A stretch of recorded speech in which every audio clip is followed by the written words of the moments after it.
Betty sat in her cozy armchair in the living room of her modest bungalow in Atlanta, Georgia, sipping her morning coffee as the sun filtered through the lace curtains.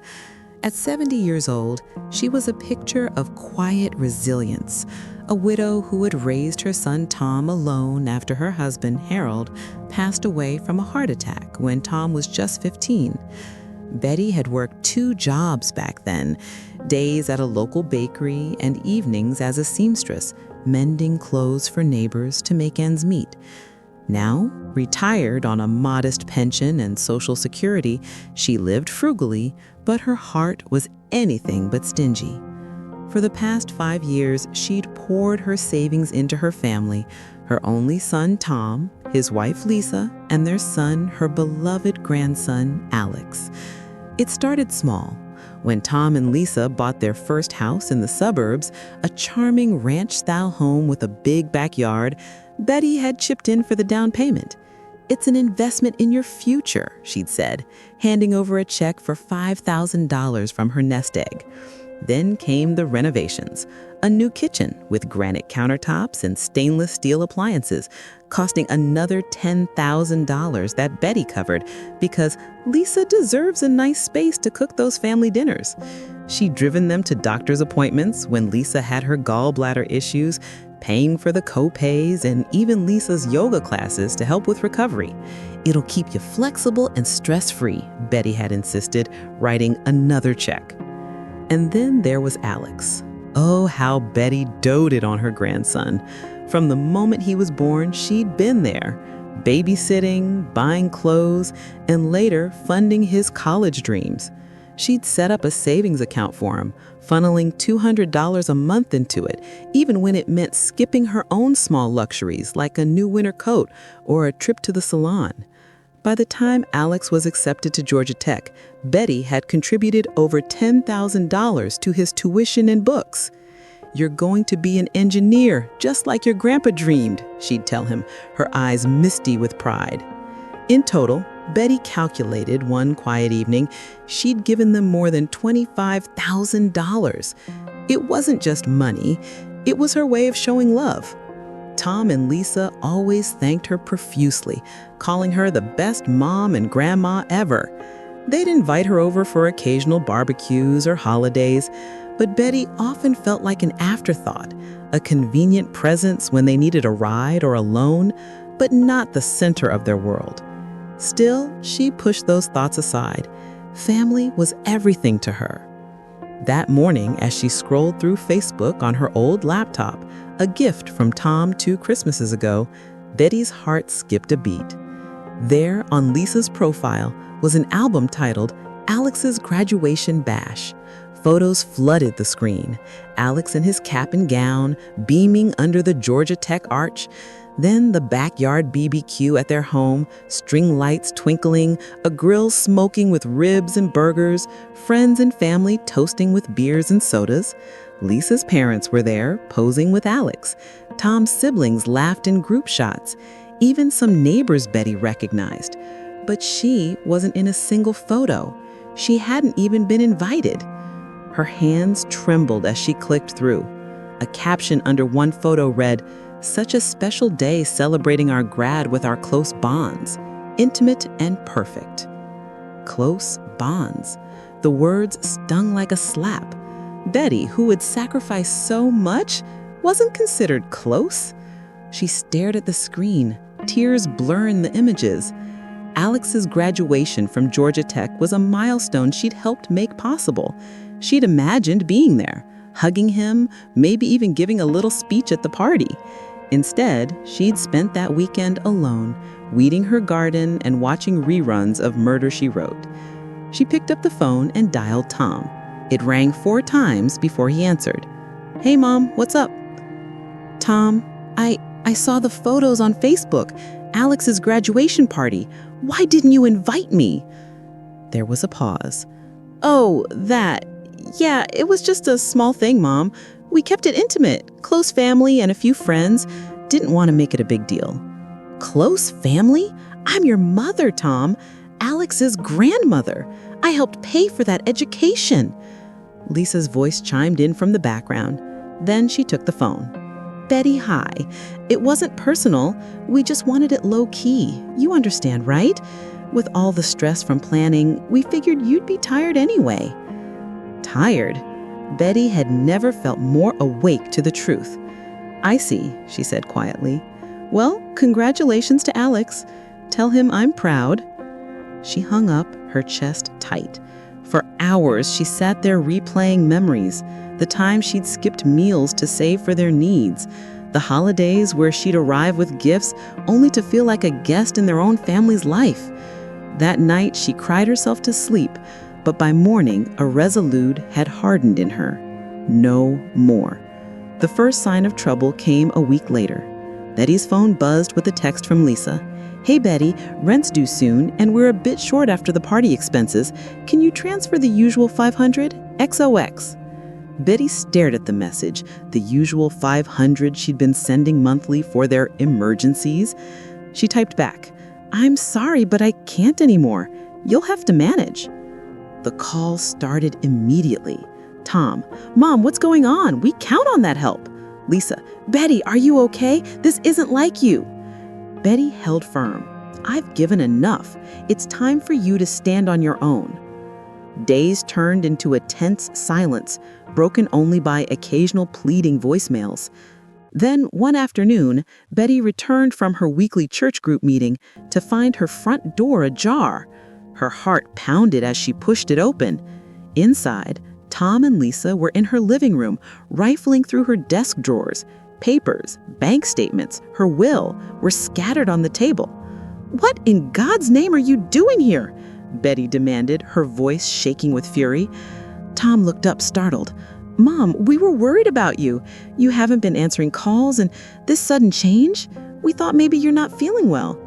Lisa nodded, her eyes wide with feigned concern. "We used the spare key you gave us, just checking on things. Look, your bills are piling up. Maybe you need help managing." Betty's eyes narrowed. "Get out, now, and leave the key."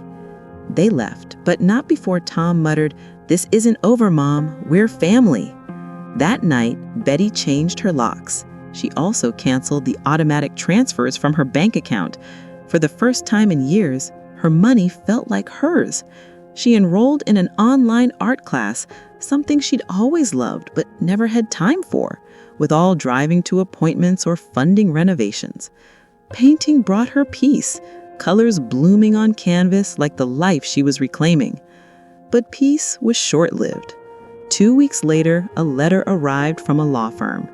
Tom and Lisa were filing for conservatorship, claiming Betty showed signs of mental incompetence.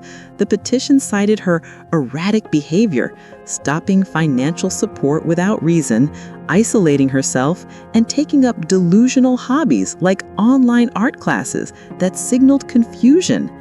They requested control over her finances for her own good. Betty's world spun. Her own son trying to declare her unfit?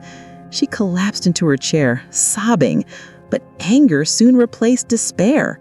She wouldn't let them win. At church the next Sunday, she confided in her group, a tight-knit circle of widows and retirees who'd become like family. "They're saying I'm crazy because I stopped giving them money," she whispered. One woman, Martha, a retired nurse, hugged her. "Honey, that's elder abuse. My sister went through it. You need a lawyer." Through church connections, Betty found Mr. Harlan, a pro bono elder law attorney who specialized in such cases. He was a no-nonsense man in his 60s with a southern drawl and a fire for justice. "Mr. Johnson, this is textbook exploitation. We'll fight it."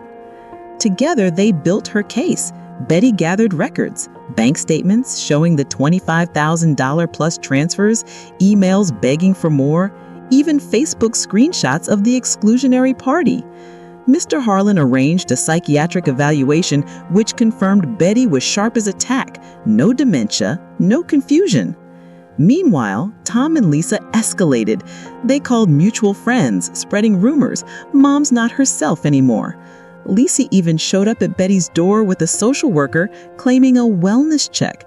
Betty politely refused entry without her lawyer present. The court date loomed. Betty dressed in her Sunday best, a floral dress and pearls, and arrived at the Fulton County Courthouse with Mr. Harlan and several church friends as witnesses. Tom and Lisa sat across the aisle, avoiding her gaze. Their lawyer, a slick young man named Mr. Vance, painted Betty as a frail, paranoid widow influenced by outsiders like her church group. "Your Honor," Mr. Vance argued, "Mrs. Johnson has abruptly cut off her loving family, installed new locks out of unfounded fear, and engaged in bizarre online activities. She's clearly declining and needs protection." Betty's heart ached as Tom testified, his voice steady. "Mom's always been generous. This change came out of nowhere. We're worried she's being taken advantage of." Lisa added tears. "She's like a mom to me. Seeing her isolate herself breaks my heart." But Mr. Harlan dismantled them on cross-examination. "Mr. Johnson, how much has your mother given you in the last 5 years?" Tom shifted. "I don't know exactly." "Over $25,000, according to records. And when was the last time you visited without asking for money?" Silence. To Lisa, "You excluded her from your son's graduation party. Why?" "It was small," Lisa mumbled. "Small enough to include extended family, but not his grandmother?" The judge, a stern woman named Judge Ramirez, listened intently. Then Betty's side presented. The psychiatrist testified to her competence. Church friends spoke of her vitality. "Betty's the woman organizing our potlucks now. She's thriving." Betty took the stand last. "Your Honor, I gave everything to my family because I love them. But love shouldn't be one-sided. When they excluded me from Alex's big day, it opened my eyes. I'm not incompetent. I'm independent." In closing, Mr. Harlan thundered, "This isn't concern. It's greed. They want her money, not her well-being." Judge Ramirez ruled in Betty's favor. "The evidence shows Mrs. Johnson is fully capable. Petition denied. And I advise the petitioners to reflect on their actions. This borders on abuse." Outside, Tom approached. "Mom, we can fix this." Betty shook her head. "No, Tom, you've shown your true colors." She walked away, head high. Months later, at 71, Betty sold her bungalow and moved to a sunny beach condo in Destin, Florida. Ocean waves lapped at her doorstep, a far cry from Atlanta's humidity. She painted daily, seascapes and sunsets, selling a few at local markets. She donated to scholarship funds for single moms, remembering her own struggles. Alex called once, apologetic. "Gran, I'm sorry. I didn't know." Betty forgave him, but the bridge with Tom and Lisa remained burned. She heard they'd downsized. Lisa got a job, lessons in self-reliance. Sipping tea on her balcony, Betty reflected, "I'm Betty, 71 now, and I've traded family obligations for ocean views. Would you keep giving if your cheers were silenced?" Word count, 148. Wait, that's not 4,000. I need to expand significantly. To reach 4,000, I'll add more details, flashbacks, subplots. Expanded version. Betty Johnson had always been the pillar of her family. Born in 1955 in a small town outside Atlanta, she grew up in a modest household where her father worked as a mechanic and her mother sewed dresses for extra income. Betty learned early the value of hard work and sacrifice. She met Harold at 20, married at 21, and had Tom at 23. Life was simple but happy, until Harold's sudden death from a heart attack when Tom was 15. Betty, devastated, threw herself into providing for her son. She worked tirelessly, ensuring Tom had clothes, food, and opportunities she never had. Tom grew up, married Lisa, a vibrant woman from a well-to-do family, and they had Alex. Betty was overjoyed. She retired at 65 from her job as a school secretary. Her pension, modest but steady. That's when the giving began in earnest. Flashback. 5 years ago, Tom called. "Mom, the house we're looking at is perfect, but we're short on the down payment." Betty didn't hesitate. She withdrew $5,000 from her savings, built from years of scrimping. "Anything for you, son." Then the kitchen renovation. Lisa dreamed of a modern space. "It'll make cooking for Alex so much easier," she said. Betty paid $10,000, eating canned soup for months to balance her budget. Doctor's appointments, Lisa's gallbladder surgery. Betty drove her, paid co-pays, and funded yoga classes. "You need to heal properly," Betty insisted. Alex's college fund. Betty started it when he was 10, adding $200 monthly. By Georgia Tech acceptance, it was $10,000 plus. "Your grandpa would be proud," she'd say. Total, $25,000 plus. Betty never complained. It was love. But love has limits. The Facebook discovery shattered her. Detailed scene, scrolling, seeing photos, Alex tossing his cap, BBQ with laughter, food, toasts. Caption, "Close bonds only." Betty's exclusion hit hard. She recalled planning to attend the ceremony, but Tom said, "It's just formal. Party later." No party invite came. Phone call confrontation, as above. After stopping support, detailed reactions, texts, calls, voicemails. Lisa's pleading, "Betty, the car payment is due. Alex needs books." Betty's internal struggle, guilt, but resolve. Break-in scene expanded. Finding them, argument. "Tom, Mom, your art classes? Staring at a screen all day? That's not you." Lisa, "We're worried you're depressed, isolating." Betty, "Out." Changing locks, enrolling in art. Description of first class, learning digital painting, creating a landscape, joy.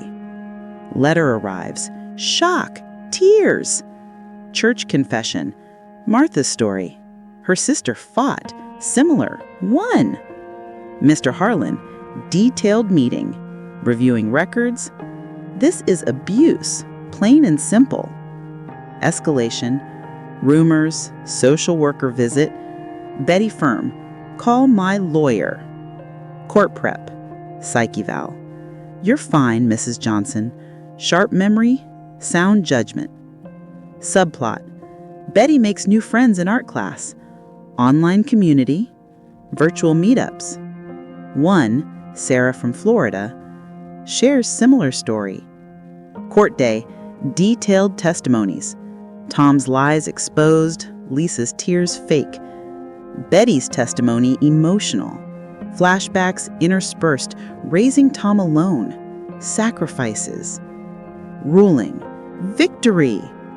Aftermath. Selling house, moving to Florida. Description of condo, beach views, salty air. New life. Painting, markets, donations. Alex's call. Reconciliation tentative. Reflection. Lessons learned. To hit 4,000, add more descriptive language, dialogues, internal thoughts. Story continued. After the court victory, Betty felt a weight lift. She spent the next weeks tying up loose ends in Atlanta. Selling the bungalow was bittersweet. It held memories of Harold and young Tom, but the $250,000 from the sale gave her security. She chose Destin for its beaches, recommended by Sarah from art class. The condo was small, but perfect. 2 bedrooms, balcony overlooking the Gulf. First day, she walked the sand, toes in water, feeling reborn. Painting became her passion. She set up a studio in the spare room, canvases of ocean scenes. Local gallery took a few pieces. Her first sale brought $200. Not for money, she thought, for joy. Donations?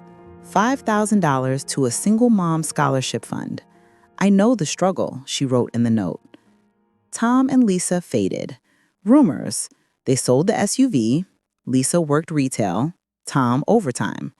Alex visited once, apologetic. Parents were wrong, Gran. They bonded over painting. He studied engineering, but loved art too. Betty joined a senior beach group, yoga, walks, book club. Friends like Eleanor, a widow with similar past. One evening, balcony sunset. I'm Betty, 71, ocean views instead of obligations. Silence your chairs? I'd stop giving too. Tom's face hardened. Mom, we're family. We're just trying to help. You've been acting erratic, cutting us off, locking yourself away with these online hobbies. Maybe it's time for a doctor's check. Lisa touched her arm. We love you, Betty. Let us take care of you for once. Betty pulled away. Out! They left, but Tom paused at the door. This isn't over, Mom. We're worried about your mental health. That night, Betty called a locksmith. As he installed new deadbolts, she paced, anger mixing with fear. How had it come to this? Her own son, treating her like a child, or worse, a cash cow. 2 weeks later, the certified letter arrived from a law firm in downtown Atlanta. Betty's hands trembled as she opened it. Tom and Lisa were petitioning for conservatorship over her finances and decisions. The document claimed she showed signs of mental incompetence, abrupt cessation of financial support without rational cause, social isolation, and delusional pursuits like online art classes, indicating confusion or dementia. They requested court-appointed guardianship to protect her from self-harm. Betty sank into her chair, the paper crumpling in her fist. Tears flowed, not just sadness, but rage. Her own son, trying to declare her unfit to steal control of her money? The betrayal cut deep. She thought of Harold, how he'd be heartbroken. But Betty wasn't one to stay down. The next Sunday at church, during the coffee hour after service, she confided in her group. The women, Martha, a retired nurse, Evelyn, a former teacher, and others gathered around. They're saying I'm crazy because I stopped giving them money, Betty whispered, voice breaking. Martha hugged her. Oh, honey, that's elder financial abuse. My sister went through something similar with her kids. They tried to get power of attorney when she said no more handouts. You need a lawyer, fast. Through the church network, Betty connected with Mr. Harlan, a pro bono elder law attorney from a local nonprofit. He was in his 60s with a thick Southern accent and a no-nonsense demeanor. At their first meeting in his cluttered office, he reviewed the petition. Mrs. Johnson, this is classic exploitation. They've been living off you, and now that the tap's dry, they're playing dirty. We'll beat this. Together, they built her defense. Betty dug out every record, bank transfer receipts totaling $25,400, emails from Lisa begging for just a little more, even screenshots of the Facebook party posts. Mr. Harlan arranged a psychiatric evaluation with Dr. Simmons, a respected specialist.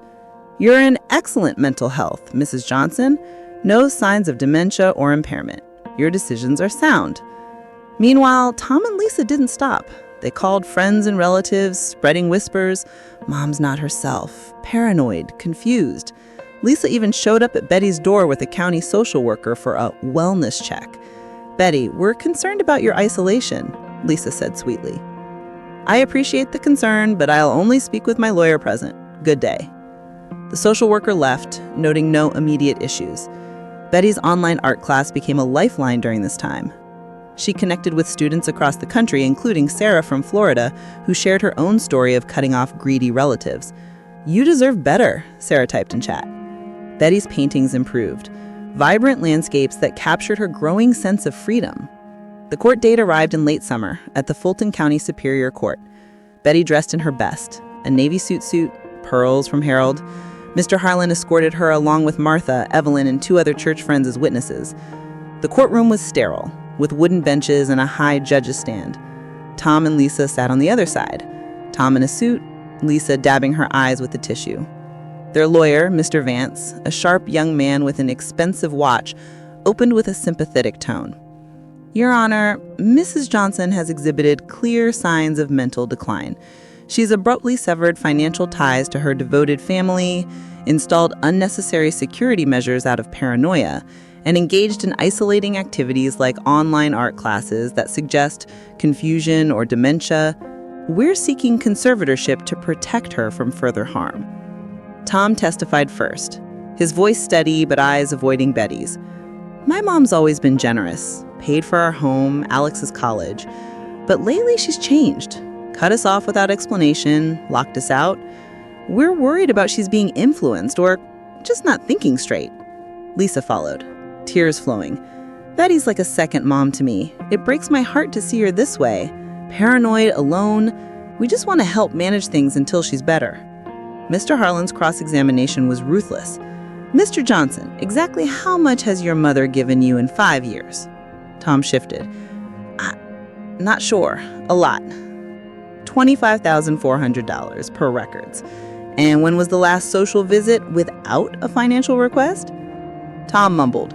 We see her often. Be specific. Dates. Silence. To Lisa. You excluded Mrs. Johnson from Alex's graduation party. Why? It was intimate, Lisa said, flushing. Intimate enough for your parents, Tom's siblings' neighbors, but not his mother. The one who funded the education? Lisa stammered. No good answer. Their witnesses and neighborhood seen Betty's locksmith and a concerned family friend offered vague, erratic behavior claims. Then Betty's turn. Dr. Simmons testified Mrs. Johnson is fully competent. Excellent cognitive scores, no impairment. Church friends spoke. Martha, Betty has organized our last 3 potlucks. She's sharper than ever. Evelyn, her art? It's inspiring, not delusional. She's thriving. Betty took the stand, voice clear. Your Honor, I raised Tom alone after my husband died.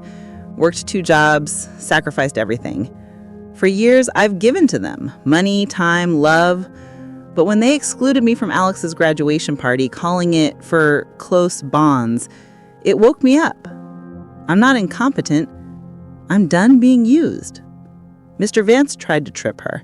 Your Honor, these art classes, aren't they a sign of withdrawal? No, Betty replied calmly. They're a sign of living for myself.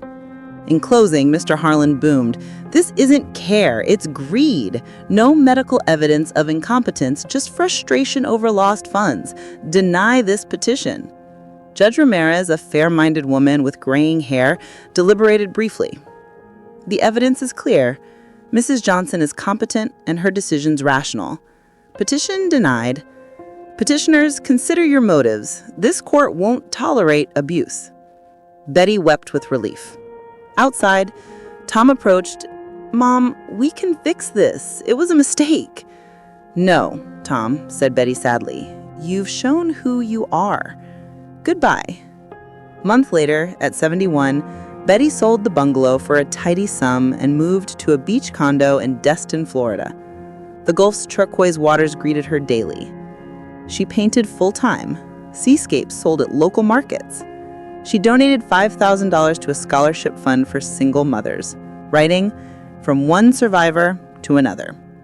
Alex called, remorseful. Gran, I'm sorry. Parents were wrong. They talked art. He visited once, sketching together. Tom and Lisa? Word came they'd downsized. Lisa got a job. Tom worked extras. Adversity teaching what Betty's generosity couldn't. On her balcony, watching sunsets, Betty reflected. I'm Betty, 71 now, trading family obligations for ocean views. If your cheers were silenced, would you keep giving? I wouldn't, and I'm freer for it.